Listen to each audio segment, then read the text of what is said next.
Hi, everybody. I'm Carly Jones. I am the owner and founder of Waves of Change Coalition. I am a licensed clinical social worker and a sound healer, and I am here today to talk to you about how I'm combining my clinical experience, my education, with somatic work such as sound healing and somatic surfing, using evidence-based techniques to kind of elevate the way we talk about healing and therapy. Hello, everybody. I'm Tomchick. Welcome to the Connected Mindset Podcast, where each week we bring you the stories to better connect with the world around you. Let's dive into this week's podcast.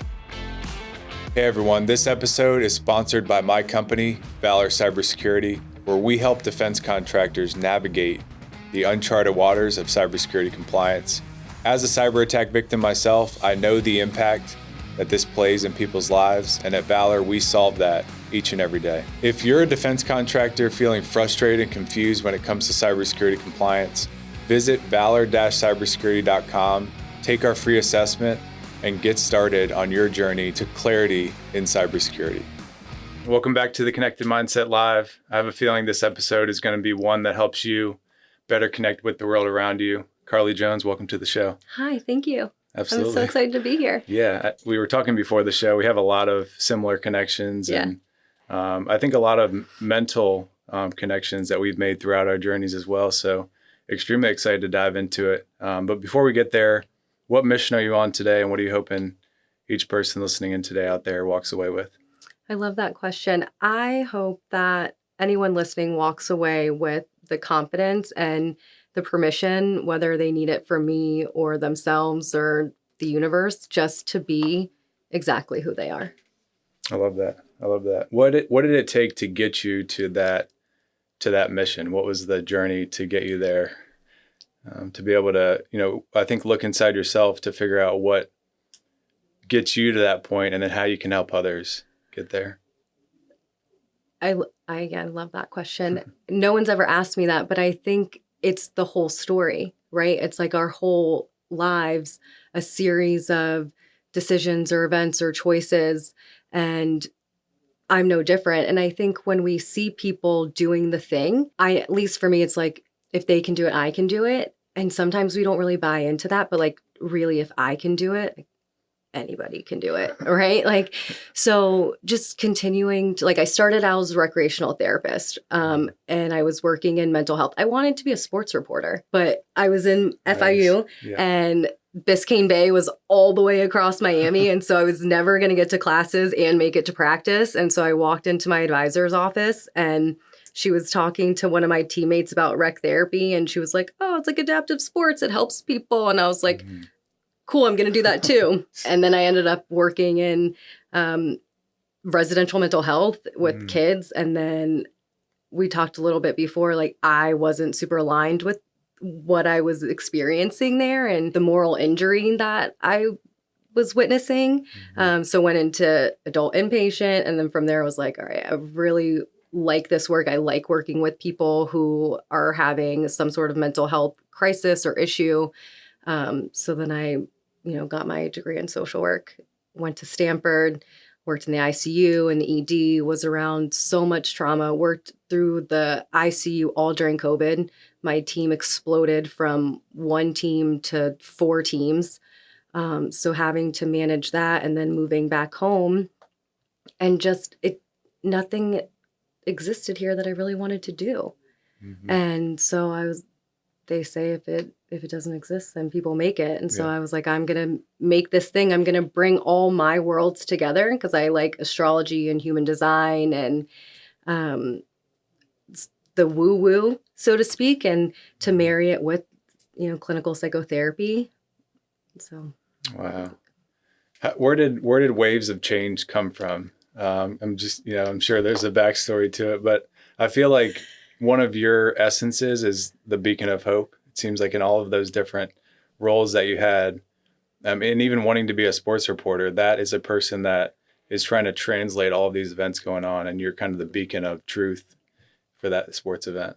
I was in the Dunkin' Donuts parking lot, and I was just trying to think, and I was like, waves of change, because there's 3 waves, right? So healing waves, and then hopefully I can trademark healing comes in waves, right? Yeah. We know happiness comes in waves, but healing comes in Yeah. waves. So emotional waves, sound waves from the frequencies, and then like ocean waves for the third wave of somatic surfing that I'm hoping to launch. So really just thinking and thinking and thinking. And then one day I was getting coffee, iced coffee at Dunkin' Donuts, and waves of change. That's it.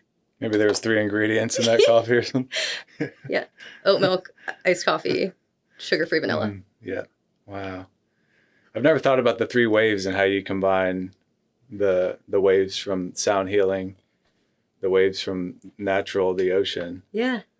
And I do think happiness, and I think everything we go through in life comes in waves. Exactly. But we expect it to be like one wave hits us and then it passes. There's actually a metaphor that I really like. Not necessarily a metaphor, but it's an example of sitting with your emotions. And they say that emotions are like a wave. They have a beginning, middle, and end.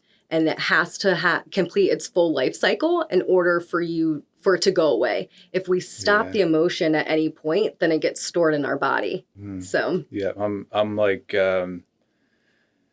I feel like I am one of those people that are very receptive to that, because I want to get the emotion away. So I'll go on a 20-mile run and be like, all right, the emotion's gone. And then it stores and you feel it later on when it comes up. Which now you'd be a perfect sound healing candidate. So we'll go in there and figure out where you're storing those emotions and move them out. Wow. How'd you come across sound healing? What was the journey there? I was in California. California was kind of like the beginning of my spiritual awakening, as they say. It was always there, but really meeting and finding people that allowed me, I guess, to like explore and lean into that version of myself. So I had these great girlfriends. We were post-COVID. We had a girls' trip for a birthday, and we hired a private sound healer. So we had a sound bath in the Redwoods. I had just lost a friend to suicide, actually. At that time, my grandmother also had just been admitted into hospice. And it was just this really profound experience. I felt like I was connecting with him. I felt like I was connecting with my grandmother. And at the time, I was, again, working in the ICU and was like, what is this? And why is this not being pumped through speakers all over the hospitals? This is wild. This seems so like available in a way. And just like that, I was like, wow, I need to know more about this. I need to get into this.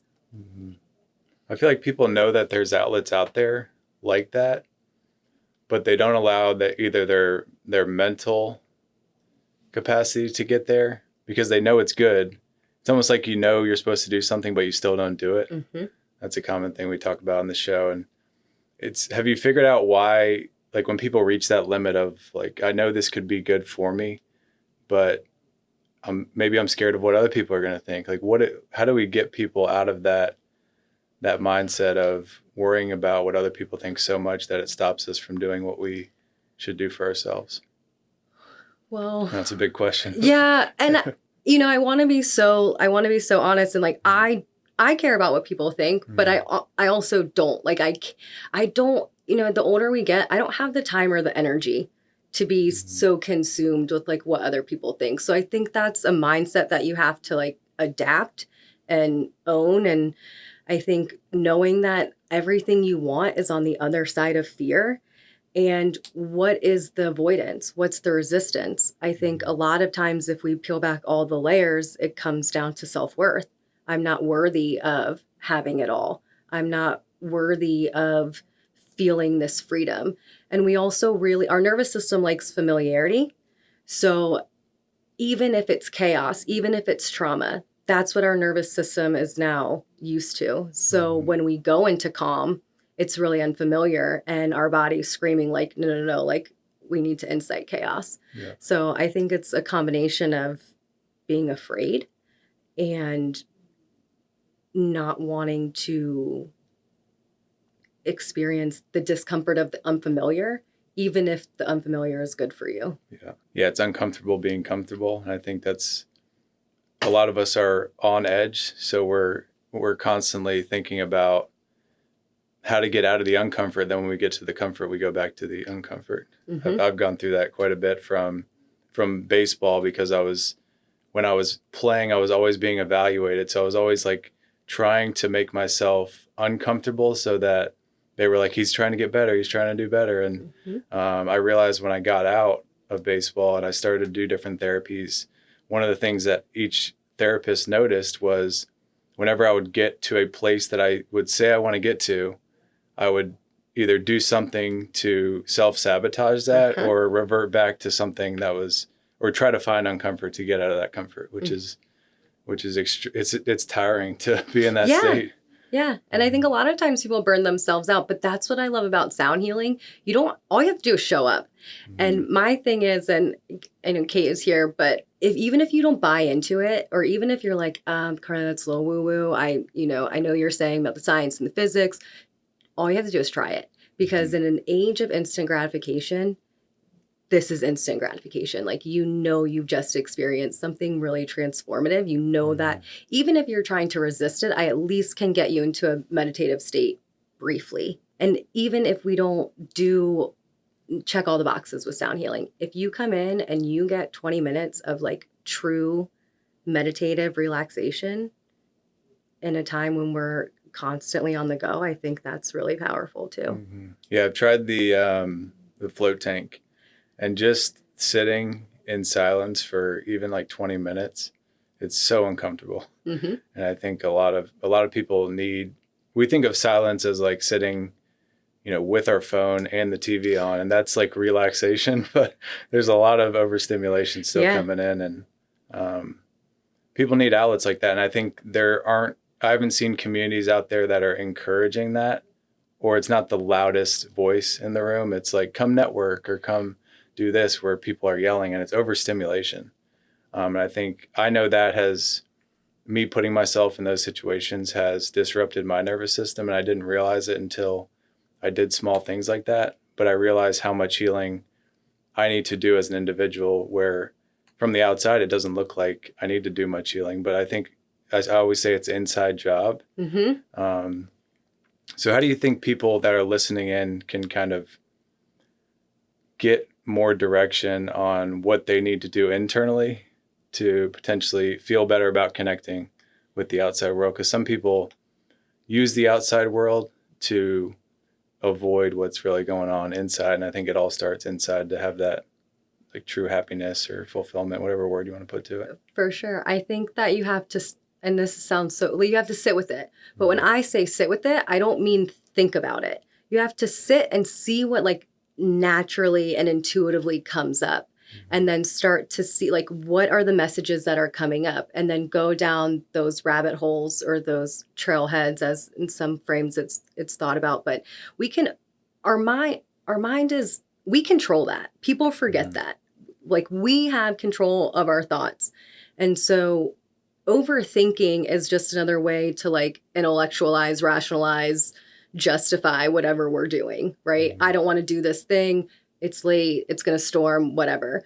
But when we sit with it and allow our intuition and our body to like give us the answer, that's the true answer. That's what we truly need, not what we can, come up with in our mind. Yeah, that's definitely my MO, I guess, modus operandi, as they would say, because I always think, because I'm very cerebral, I always think that I can think my way to solve something that's going on in my body. Yeah. And I've just realized that probably in the last year and a half, is that the thinking can almost do worse for what's going on in the body versus trying to turn off the mind, which is very hard for the brain that I've built, or like the just the person I've become and who I was around as a kid. And people in the military, like, they were very in their heads all the time.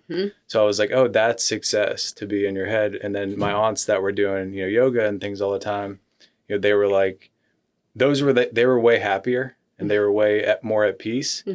But they never spoke about that peacefulness, but the people in their head were speaking like, you have to have these lessons and these morals and values. Well, I think you bring up a great point, especially like in the area that we're in. You're saying military. A lot of this is our conditioning. And I think about it. I'll talk with my clients. It's like, what did your parents teach you? Okay. Well, what did their parents teach them? Because we typically know our grandparents. It's not a lot of us know our great grandparents, but it goes back that far because it's all passed down. I mean, there's epigenetics and there's generational trauma, but it's like, especially when we're in institutionalized settings, specifically like the military, the school system, we're having to mask a lot of this. Like, we're being told from very early age to ignore what's coming up for us in our body and to be cerebral, like you're saying. And throughout generations, like, it was about survival too. So doing what you can to survive. And a lot of that is performative. And what does this look like? What is the look? I have the car, the house, the wife, the kids. I'm successful, but we don't see what's going on inside. Yeah. I think one of the things I've battled with, and I know a lot of the people that watch the show have battled with, is they know they're hurting inside, but the outside world says, like, you're being woe is me, or you're trying to tell yourself that you're traumatized or you're hurt or you have PTSD and things. And maybe they don't get it. I know I've had multiple mentors. Some are like, you need to dive deeper into that to figure it out. And some are like, Greg, you're just in your own head. You need to just stop and go do your work or do what you're going to do for that day. So I'm curious if you've seen like a limit of ways to help people realize maybe they just need to be happy with where they're at in their healing journey versus feel like they always need to heal more and kind of keep going down that. Well, I look at healing as a lifelong journey. And so we're going to be healing all the time. And again, it gets to the root cause. Anytime we're running from something or chasing something, I think that can be attributed to like a negative. I sit with people, like, your experience is your experience. I actually got into not an argument, but a debate, so to speak, with I was co-facilitating a grief support group at Stanford. And I said, I think that being a family member at the bedside is traumatic. And she said, no, it's not traumatic because it's not, it doesn't meet the DSM like criteria. And I'm like, no. But if we think about it, it's what is the way I think about trauma is how the nervous system and the body is responding. So any time of extended heightened response, I think can lead to a trauma response. So first, I think it's validating like where somebody is. If you feel like you've been traumatized, or if you feel like you've been trespassed or betrayed by somebody, like, okay, who are we to tell you that didn't happen? And then it's, how do you want to go about dealing with that information? Do you want to work about it? Do you want to sit with it? Do you want to journal about it? Do you want to talk about it?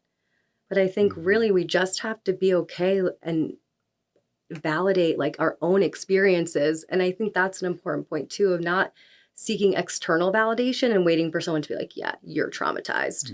Before you're like, no, that thing that happened to me was traumatizing and it changed me. And not having to wait for somebody else to like give you that green light to say that about yourself. And then, you decide how you want to move with it. You're going to figure out if it's working or not. So if you're like, okay, this isn't working, then we go back to the drawing board. And I think that's where the healing as a lifelong journey comes back, because the things that worked at one point, like when we were in our 20s, that's not going to work now. What's going to work right now may not work again in 5 years.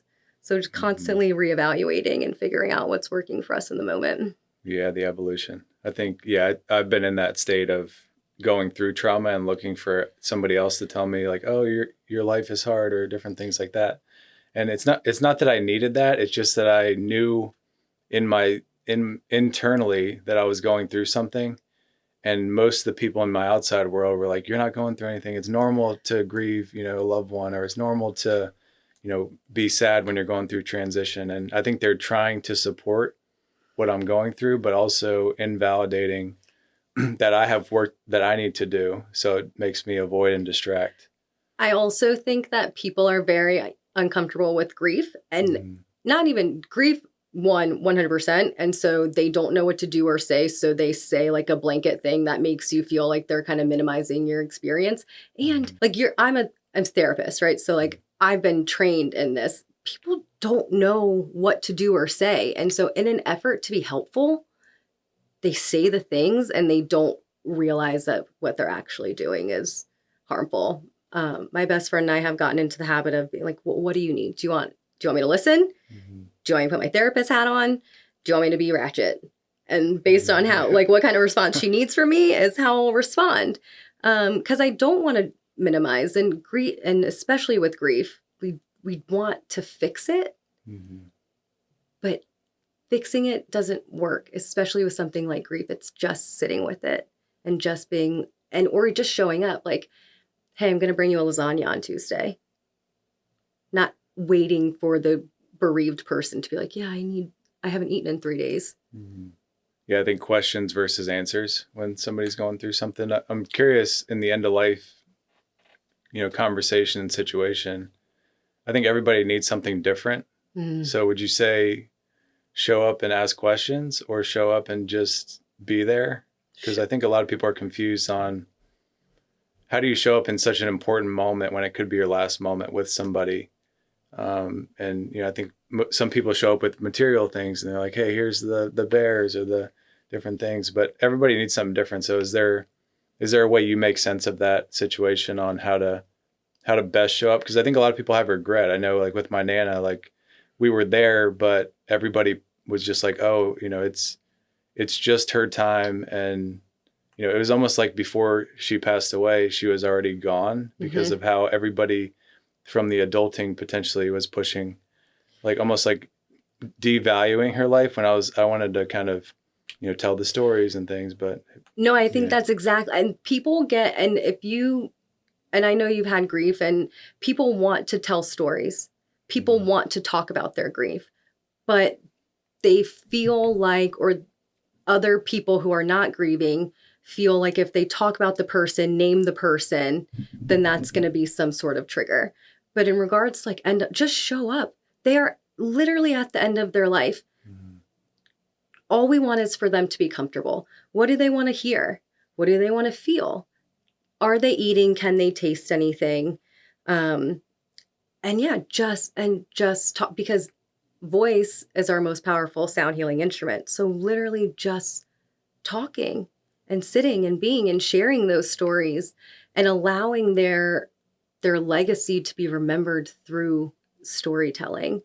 And again, and I think that in our culture too, like the elderly, when they pass, we do that. Oh, it was their time.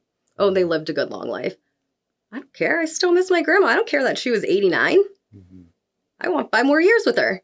Yeah, it's interesting because people just handle different situations differently. And I know when I wanted to handle things one way, the external world was like, you need to handle it another way. Like this is how I handled losing a similar person. Or it's almost like, it's not get over it quicker, but it's like you need to do better. And I think that's the athlete in me. It's like people were always evaluating and pushing me to be different so that I could evolve to something better. And I continue to get that from the outside world of, it's like constant evaluation and maybe devaluation to some extent, or that's how I could take it. Yeah. But it's kind of what keeps me, fighting the good fight. But it's one of those things where I need that voice more internally. And I think a lot of other people do as well, is like, I'm doing this because this is what I know I need to do, versus having somebody externally say, Greg, this is what you need to do, and then going to do it. And like following the breadcrumbs the external world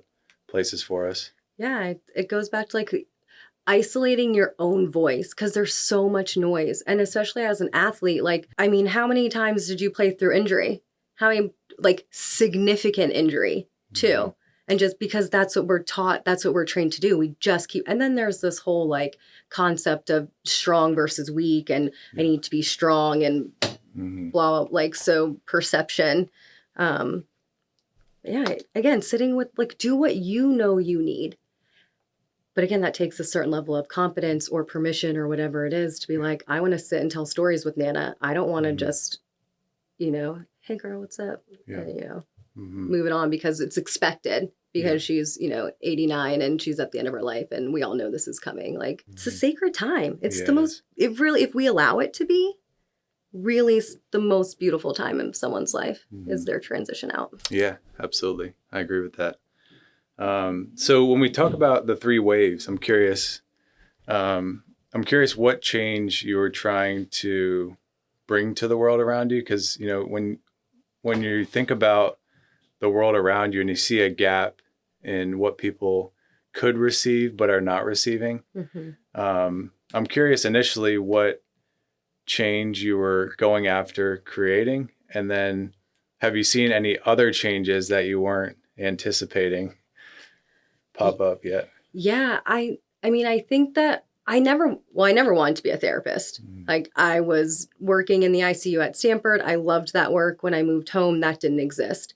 So I started working at Centera again and was like, did the best that I could with what that job description was, but was like, this is not for me. And again, moral injury is big for me. Like, I disagree with what we're doing here. So I pivoted and I started working for a group practice, and that was an experience all on its own. But in that, I was like, I think I could do this myself. Like, Yeah. So, and you're talking to so many people, and even like in the ICU, right? Like, people who are having similar experiences, but feel like they're so alone. I'm an only child. I have felt so alone so many times in my life. There's no one else to share it with. You know, you have even if your household growing up is not that great, there's someone else there to validate it and be like, yeah, that day sucked. For me, it's just like, just me, right? And so finding talk therapy and being able to be like, yeah, I think all these experiences and skills that I have could be useful in the therapy world, but recognizing that therapy is not the end all be all. And we know that research shows that talk therapy isn't enough. And so when I found sound healing, I was like, okay, I can bring these two things together. People don't even have to talk to me about their trauma or the things that are going on with them. And I can use the frequencies and the instruments to help literally heal from the inside out. My husband's also a combat veteran, and he's really into surfing. And so it dawned on me one day, he came back, after he was surfing with some of his like combat bros, whatever. And he was so happy. And I was like, that's what we need. People who have shared experiences getting together in the community. Traditional therapy, we're bound by HIPAA, or not supposed to be telling, about our clients and their experiences. And if we're consenting adults and it's like, hey, I have this play or this thing that I want to access, I agree to share that you share my information. Okay, let's do it. Because again, healing in community is evidence-based as well. So why are we're continuing to do all this stuff in isolation when the real solution, for lack of a better word, is community and connection? Yeah. So how do we bridge that gap? Waves of change. Yeah. Coalition. Yeah, it's interesting how you're finding different modalities that bring people back to themselves. Because we, with social media, with the world, with the internet, we're very out of body experience. And I know when I was transitioning from corporate America to knowing I could start my own thing, I was looking for external validation because the previous, baseball, working in corporate America, I was like out of my body doing it, but like thinking about problems and then bringing them to the outside world. It's like reporting to the outside world versus reporting to the inside. Yeah. And I think a lot of us are there. I think a lot of us are at that point, and I constantly have conversations about how to try to bring myself and others. Like when I'm talking to the people in my community, I feel disconnected in this way, or I feel like, I can't go surf because then, my girlfriend or my boyfriend looks at me as lazy because I want to go connect with nature. And it's like this whole out of body approval system that I think all of us are fighting. And I want to see more people get out of that. And that's what you're helping create. Yeah, absolutely. And again, I know it's kind of counterintuitive because I said a number of times, like, this is your permission. If you feel like you need permission, like, this is it. But at the end, like, no one is coming. No one is coming. Like, I know it sounds kind of morbid or negative even, but, we're coming into this world. We're leaving this world on our own. Like, I'm the one who picked myself up off the bathroom floor all those times. Like, it has to come internally. Yes, we have our support system. And yes, that is vital, but it's also about us. Like, it's the relationship we have with ourselves and being like, no, I need to go surf. That's what's going to be good for me. I need to play baseball 3 times a week. That's what's good for me. Yeah. And owning that. And that's part of self-care, not the woo-woo, like fluffy, skin face masks and stuff. Yeah. Like true selfish, I'm putting myself first, self-care. What do you think the line is of true self-care and selfishness? Oh, I think this is a really good question. I think it starts with honesty, because I think we're like, oh, this is self-care, but really we're just avoiding. But I do think there's like self-care is selfish because we cannot pour from an empty cup. I cannot show up for people in my life, my clients, my friends, whatever, if I am just depleted. So I think being honest with yourself, like, is this real self-care or is this just some like bullshit excuse, whatever? Like maybe really the answer I'm looking for is honesty, because I think that's the line, like, or the intentionality. What is the intention of doing this? Is it true because you know this is going to feel good and be good for you? Or is this an act of avoidance or distraction? Yeah, it's something I know I navigate. And I know a lot of the men specifically are bad about that I speak with. And I'm a proponent of it as well, is because I was an athlete and I played baseball. A lot of it in my mind and how I carried it out was like, I need to do this because it's a part of my job or because it's a part of the mission I'm on. And it gets carried away quickly on trying to decipher between when I need to be there to serve other people and when I need to be there to serve myself, because sometimes I'll go through phases where I feel depleted all the time. And I feel like, serving others does fill that cup up.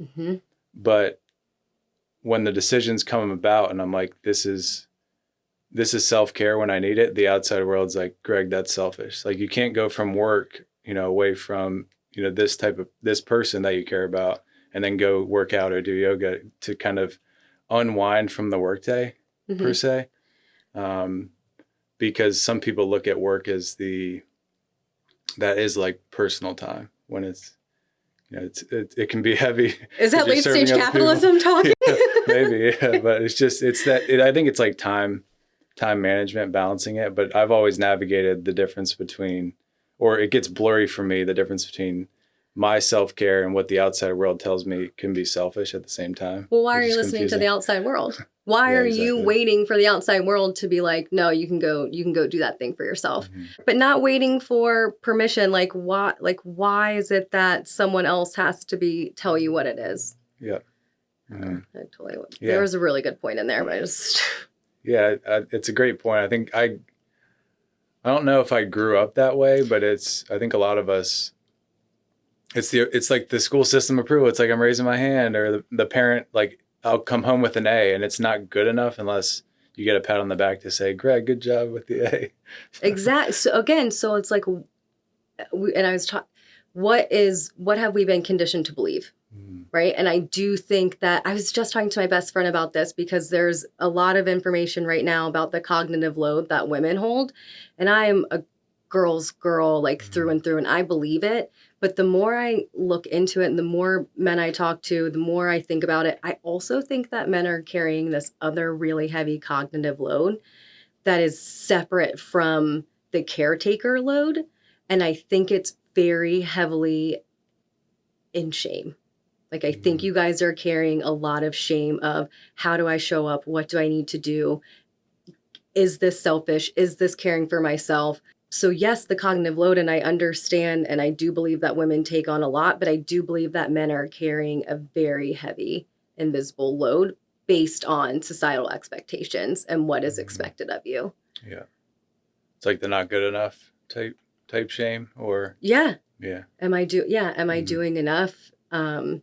Or even knowing that the woman in your life is carrying all of this. And so that makes, it's just a cycle, right? It's a spiral. Like, I'm working 50 hours a week so you can do X, Y, and Z. But now I'm not showing up in the right ways, or I didn't, put my dishes away or fold my laundry or whatever, so we're the balance of it all. I think we're all just carrying so much. And I think a lot of it is expectation from outside. And again, that goes like, who taught us this? Because if we're going back 4 generations, that's like the 1800s. Yeah. Right. Like, Yeah. so things were different, Yeah. you know? Yeah. Women like just now can have a credit card within my life, like not my lifetime, but my mom, you know? Yeah.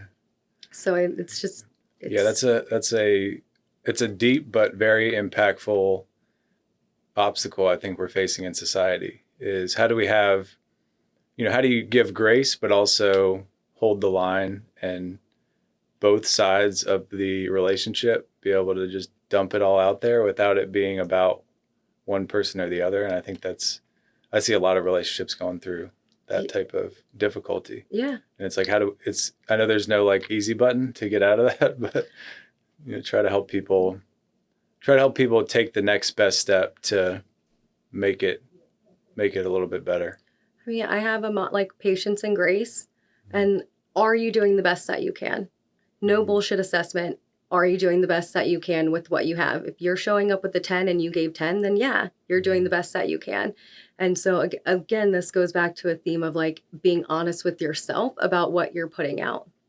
Am I doing the best I can? Honestly, with everything I have going on? Yeah. Do I like what my best looks like? No. Okay. So what do I want to do a little bit differently? How do I want to show up for my partner a little bit differently? And again, it's this, who said that things had to look a certain way? Who said, like, these gender roles are super outdated, houses that look like they could be on the cover of Better Homes and Garden. You have 2 kids. Like, I'm sure it looks like kids live there. Yeah. That's totally fine. Yeah. Right? Like, why so much pressure on ourselves? Because why? Society told us to. Society's not paying my bills. Society's not like, coming to make sure I'm okay. Yeah, we give them too much credit, or the system, or exactly the mental models we're conditioned to buy into. Yeah. Yeah.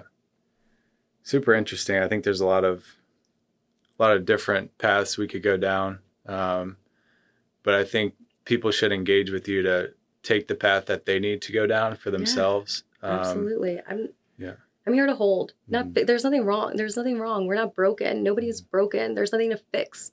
It's about rediscovering your own voice and just like letting the things quiet for a little bit, or just having someone sit with you so you can, rattle off for an hour about all the things that are bothering you. I don't care what they are. Yeah. Could be that your pancakes were cold. If that was a problem for you today, that sounds terrible. Yeah. It's good to get it off though. Don't hold it in the void. Exactly. Better out than in. Get it out. I'll talk about whatever. I love that. I love what you're up to. Love the mission. How can folks engage with you, get in contact, come in for that initial conversation? Yeah. So I have a website, wavesofchangecoalition.com. Anything you need, any way to get in touch with me, to book, it's all through my website.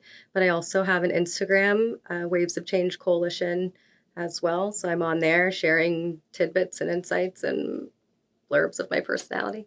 Excellent. I'm also on TikTok. Nice. Carly _ Waves of Change. Yeah. That's where my goal is to be a little bit more unhinged on TikTok. Be like my real. Yeah. Instagram is like the curated.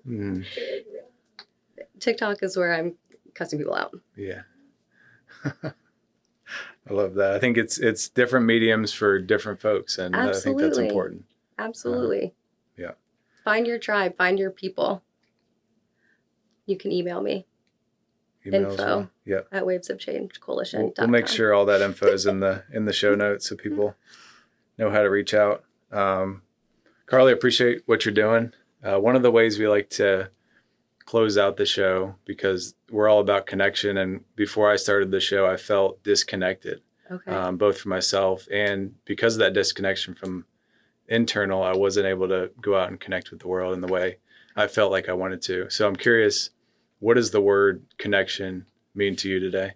I think it means this. I think it means sitting and meeting and listening, not just hearing, and finding common ground, even if we don't necessarily agree, but being able to be open-minded enough to hear what you have to say, hear what I have to say, and together we put it together and make a pathway forward. There's also an idea in physics and in sound, so that once we interact with somebody, that imprint stays with us forever. So now this connection is going to stay with us. And that's true. And if it's a good connection or a bad connection, that's part of like holding the trauma, like this negative imprint that's on you. But this positive imprint from, having a healthy conversation. I love that. Thank you so much. Yeah. Hey, thank you so much for listening. If you're feeling more connected from this episode, please like, subscribe, and share with someone that you care about. And I'll see you on the next episode of the Connected Mindset Podcast.